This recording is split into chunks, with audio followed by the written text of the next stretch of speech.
បាទជ្រាបសួរអស់លោកអ្នកនាងមានស្ដាប់វិទ្យុខ្មែរពិភពលោកជាទីគោរពរាប់អានឥឡូវនេះខ្ញុំចេះបង្ហោះកម្មវិធីផ្សាយវិទ្យុខ្មែរពិភពលោកនឹងនាទីពីនេះពីនោះឬកម្មវិធីអ្វីទាំងអស់ដែលយើងខ្ញុំមានទៅលើប្រព័ន្ធ Facebook ហើយអាចនឹងតបរឿងរូបថតមកភ្ជាប់ជាមួយបន្តិចព្រោះថាមិនសូវចេះសន្សំរូបថតនឹងគេបាទថ្ងៃនេះឃើញព័ត៌មានខ្មែរ Times រាយការណ៍ថាលោកប្រធានសំរងស៊ីនិងអនុប្រធានកឹមសុខានៃគណៈបកសង្គ្រោះជាតិអាចនឹងមិនបានចូលរួមក្នុងការបោះឆ្នោតឃុំសង្កាត់ឆ្នាំ2017និងឆ្នោតជាតិឆ្នាំ2018ព្រោះប្រធានគូចបលោកស៊ិកប៊ុនហុកបាននិយាយកាលពីថ្ងៃសុក្រថាអ្នកទាំងពីរអាចនឹងត្រូវបដិសេធមិនឲ្យចូលរួមបោះឆ្នោតនឹងចូលឈ្មោះជាបេក្ខជនដោយសារថានៅកម្ពុជាអ្នកណាដែលត្រូវកាត់ទោសថាមានកំហុសពីអក្រិតកម្មអ្វីមួយនោះអ្នកនោះលែងមានសិទ្ធិចូលរួមបោះឆ្នោតឬចូលឈ្មោះជាបេក្ខជនឲ្យគេបោះឆ្នោតហើយបាទសម្រាប់ខ្លួនលោកសំរងស៊ីគឺអស់សិទ្ធិចុះឈ្មោះបោះឆ្នោតនិងដឹកនាំគណៈបកសង្គ្រោះជាតិនៅក្នុងពេលបោះឆ្នោតព្រោះបានត្រូវកាត់ទោសរឿងបរិហាគេអ្នកដទៃចំណែកឯលោកកឹមសុខាក៏កំពុងប្រឈមនឹងបញ្ហាស្រដៀងគ្នានេះដែរបើកាលណាហើយលោកត្រូវចោទប្រកាន់និងវិនិច្ឆ័យទោសថាមានកំហុសមែននោះបាទក្រៅពីករណីចោទប្រកាន់របស់ហៅណាំហុងហើយក៏មានករណីថ្មីផ្សេងទៀតដែលជាពិសេសករណីដែលលោកនាយករដ្ឋមន្ត្រីដេរីឆានសម្ដេចអាគុកហ៊ុនខ្វាងបានបញ្ជាឲ្យមេធាវីរបស់វាប្តឹងលោកសំរងស៊ីនិងលោកជំទាវសមាជិកព្រឹទ្ធសភាថាឡានីដែលបាននិយាយថារដ្ឋាភិបាលដេរីឆានស៊ុំក្រលុំក្នុងការបាញ់ប្រហារលោកបណ្ឌិតកែមលីលោកសំរងស៊ីបានស្នើសុំឲ្យតុលាការក្រុងភ្នំពេញអនុញ្ញាតឲ្យលោកចូលបំភ្លឺតុលាការតាមរយៈទូរស័ព្ទនិស្សិតតែប្រកាសណាស់តុលាការបានបដិសេធដោយចង្អុលថាករណីរបស់តុលាការខ្មែរក្រហមគឺអនុញ្ញាតឲ្យតែសាកសីទេក្នុងការបង្ហាញខ្លួនតាមរយៈ teleconference តែសំរងស៊ីជាជនចាប់ចោទជាជនសង្ស័យមិនមែនជាសាកសីឡើយខ្ញុំថាលោកប្រធានសំរងស៊ីនិងកឹមសុខាគួរតែឆ្លៀតឱកាសនេះប្រកាសចុះចេញពីតំណែងហើយក៏តែងតាំងប្រធានអនុប្រធានថ្មីទុកឲ្យគេមានឱកាសគឺគណៈបកប្រឆាំងនេះបានបំពេញតួនាទីជាគណៈបកប្រឆាំងពិតប្រាកដឡើងបាទនៅមិនតាន់ហួសពេលទេសង្គ្រោះជាតិគួរតែបោះឆ្នោតជ្រើសរើសយកអ្នកណាក៏បានដូចជាអ្នកស្រីមូសុកហួរឬលោកបេក្ខជនមេដឹកនាំថ្មីណាដែលមានច្រើនអ្នកដែរនឹងក្នុងចំណោមមន្ត្រីពួកពូកែមួយចំនួនបាទឬខ្ញុំថាល្អម្យ៉ាងដែរគឺយកលោកសំអានក៏បានទុកជានិមិត្តរូបបាទជានិមិត្តរូបល្អនៃសេចក្តីក្លាហានរបស់មេដឹកនាំសង្គ្រោះជាតិបាទអ្វីបើលោកសំអាននឹងមិនអាចធ្វើសកម្មភាពអ្វីបានព្រោះជាប់នៅក្នុងមន្ទីរឃុំឃាំងព្រៃសរតែខ្ញុំថាលោកសំអានជាជនរងគ្រោះរបស់របបដេរីឆានពិតប្រាកដដូច្នេះទោះជាលោកនៅក្នុងគុកព្រៃសរតែលោកអាចជាចំណុចបង្រួមរបស់ខ្មែរអ្នកស្នេហាជាតិប្រឆាំងនឹងអំពើផ្ដាច់ការកុម្មុយនីសនិយមរបស់ពួកអដេរីឆានដែលជាកញ្ចេះយួននោះបាទខ្មែរគួរតែឈប់ខ្លាចពួកចង្រៃដែលកាន់កាប់អំណាចនេះប្រកាសថាពួកវាមានអាវុធមានស្អីមានឲ្យធ្វើបាបចិត្តសាហាវ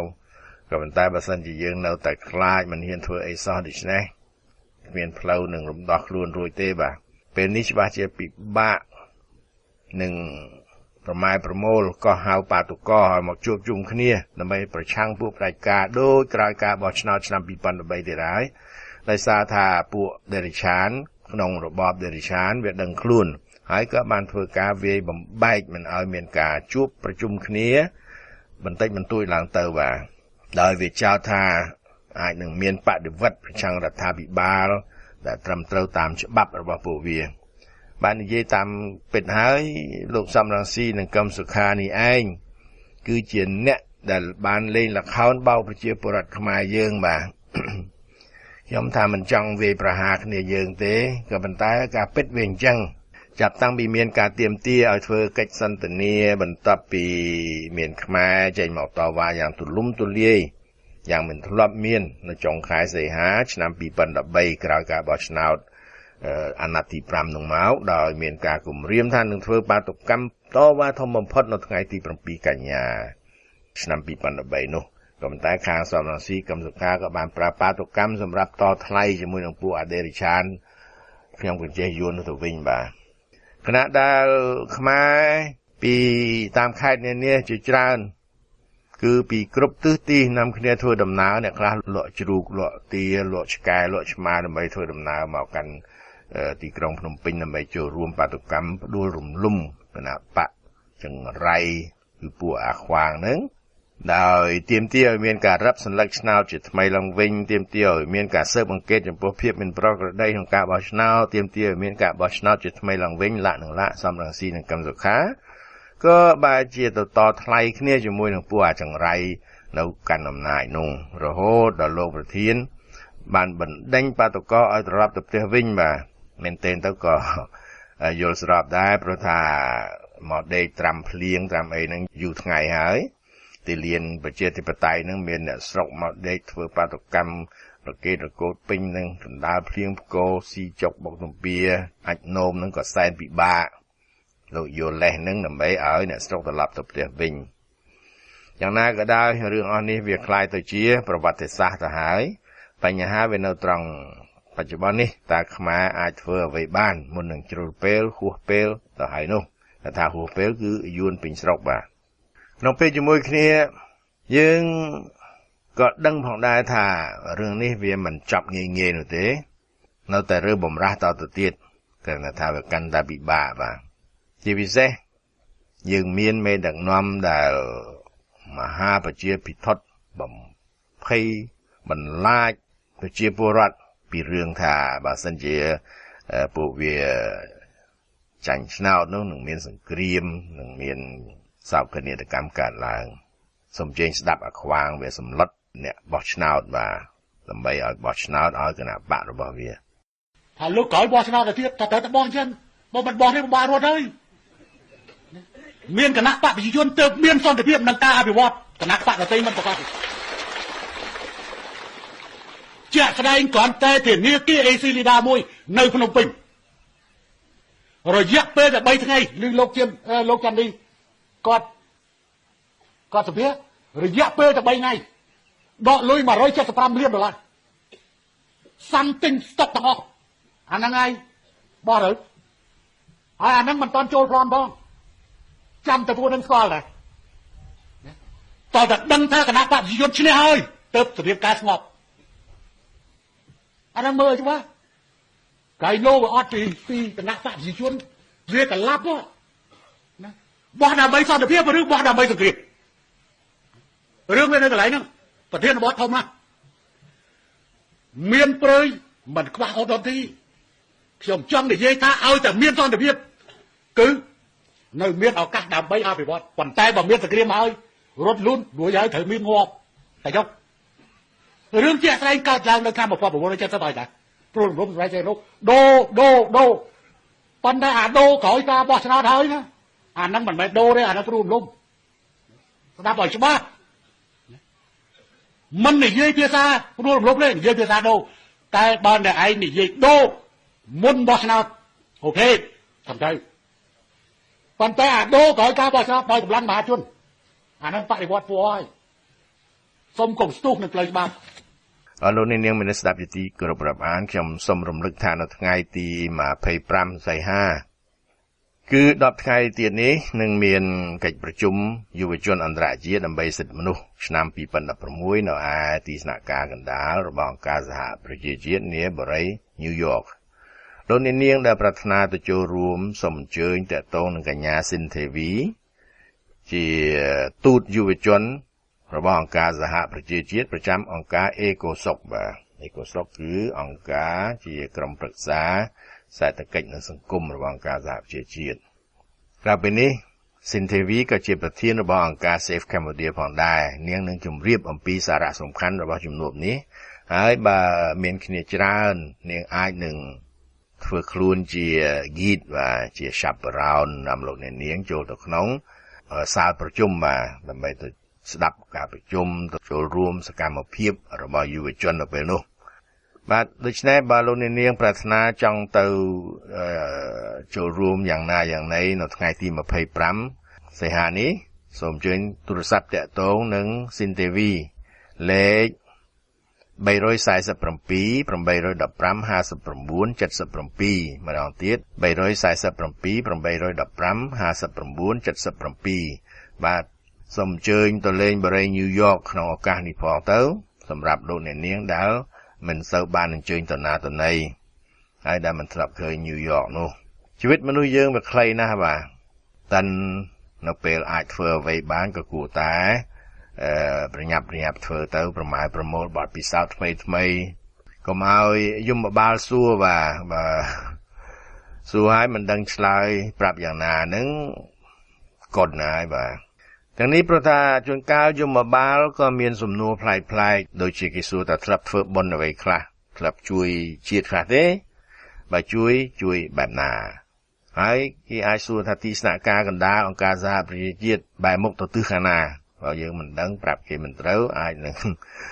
ចង្អុលទៅឋានដែលយើងមិនចង់ទៅបាទអរលោកអ្នកនាងជាទីមេត្រីខ្ញុំដឹងថាវាមិនមែនជារឿងងាយស្រួលក្នុងការធ្វើអ្វីដែលយើងមិនធ្លាប់ធ្វើនោះទេហើយអាចនឹងមិនសូវហ៊ានធ្វើនោះផងក៏ប៉ុន្តែសូមកុំភ្លេចថាអ្វីៗក៏ដោយវាមានជំហានដំបូងទាំងអស់លើកទី1បាទលើកទី1យើងចាំបានទេលើកទី1ដែលយើងរៀនហែលទឹកលើកទី1ដែលយើងរៀនជិះកង់គឺគ្មានស្អីងាយស្រួលទាំងអស់រៀនហែលទឹកក៏ឆ្លក់ទឹកលងស្ទើរលងទឹកស្លាប់រៀនជិះកង់ក៏ដួលកលិតកលាញក្បាលជង្គង់បាទក្រៅពីនេះក៏ត្រូវម្ចាស់កង់គេជេរដែរផងខ្ញុំទៅចាំបានកាលពីតូចនៅវត្តនោះអ្នកណាទុកកង់ផ្លេសផ្ដាស់ខ្ញុំលួចជិះទាំងអស់បាទ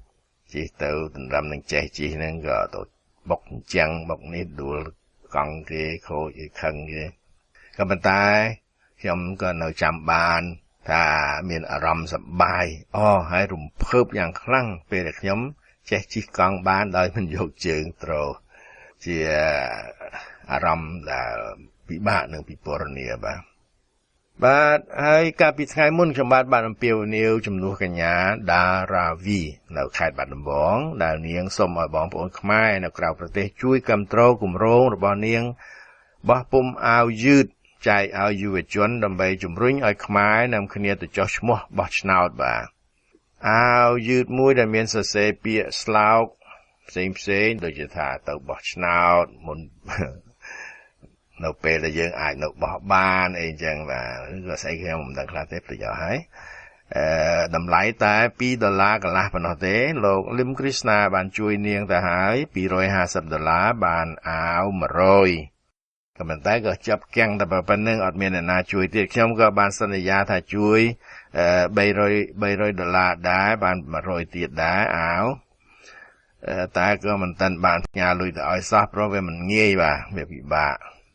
មានបញ្ហាច្រើនបន្តិចក៏ប៉ុន្តែនឹងផ្ញើទៅឆាប់ៗនេះជាពិសេសនាងចង់ដាស់សតិស្នេហាជាតិបាទរបស់បងប្អូនខ្មែរដែលទៅធ្វើការនៅឯស្រុកថៃយើងឥឡូវហ្នឹងឮថាមានចំនួនដល់ទៅជិត2លានអ្នកទៅហើយបាទសូមលោកអ្នកនាងជួយម្នាក់បន្តិចបន្តួចមកឮថាអាខ្វាងវាយល់ព្រមឲ្យកម្មករខ្មែរមកចុះឈ្មោះបោះឆ្នោតបាននៅទីណាក៏បានមិនចាំបាច់ត្រឡប់មកស្រុកកំណើតដោយដែលគូជបគេបានដាក់ជាកំហិតនោះទេបាទដូច្នេះយើងត្រូវឆ្លៀតឱកាសនេះគៀងគោកម្មករខ្មែរឲ្យមកចុះឈ្មោះទោះជានៅជាដែនខ្មែរថៃនឹងក៏ដោយឲ្យបានច្រើនជាទីបំផុតបាទការពារកុំឲ្យពួកយួនវាបោះឆ្នោតបានច្រើនជាងខ្មែរយើងអាខ្វាងវាធ្វើខុសច្បាប់បាទលោកបងអ៊ុំហាក់បានសរសេរនៅក្នុង KI ហើយថាពេលដែលខាងគណៈបកសង្គ្រោះជាតិគេស្នើសុំឲ្យអ្នកនៅបរទេសអាចចុះឈ្មោះបាននោះខាងគូជបគេបដិសេធគេថាច្បាប់មិនឲ្យធ្វើអញ្ចឹងប៉ុន្តែឥឡូវអាខ្វាងវាបញ្ជាថាឲ្យធ្វើបានតើគូជបនឹងថាយ៉ាងណាបាទខ្ញុំថាគូជបត្រូវតែយល់ព្រមឲ្យវានឹងលើកលែងតែអាខ្វាងវាបោកបញ្ឆោតវាចេះតែថាឲ្យទៅផុតពីមាត់ទៅព្រោះថាសប្តាហ៍ថ្ងៃនេះសម្ដីរបស់វានឹងទោះជាស្ដាប់ទៅកាន់តែក្រូតក្រៀតកាន់តែអាក្រក់តែក៏គ្មានឥទ្ធិពលអ្វីទេព្រោះថាកូនចៅវាចាប់ផ្ដើមមិនសូវស្ដាប់បញ្ជាវាប្រមាណឡើយ យ៉ាងណាក៏ដោយ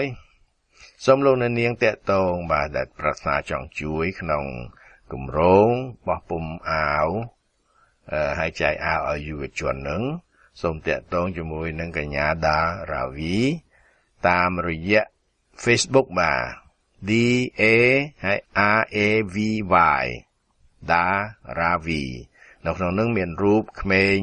ដេកនឹងដីបាទក្មេងក្រីក្រក្មេងសំទៀនក្មេងអត់មានឪពុកម្ដាយដេកនៅនឹងដីជាមួយនឹងសត្វឆ្កែ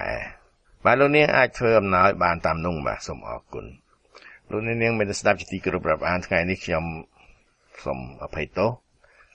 បំបានធ្វើអ្វីបំបានរៀបចំពីនេះពីនោះអីឲ្យវាស្រួលបួលទេសូមអភ័យទោសចាស់ព្រោះថាសន្លប់សន្លិនទៅបាទដេកអស់កម្លាំងពេកដេកមិនដឹងខ្លួនទៅតែនឹងមកភ្ញាក់នៅពេលព្រឹកដែរហើយដូច្នេះសូមអេវ៉ាំងតែប៉ុណ្ណេះចោះពីព្រោះយឺតខ្លាំងណាស់ជម្រាបលាបាទចាំជួបគ្នាថ្ងៃស្អែកទៀត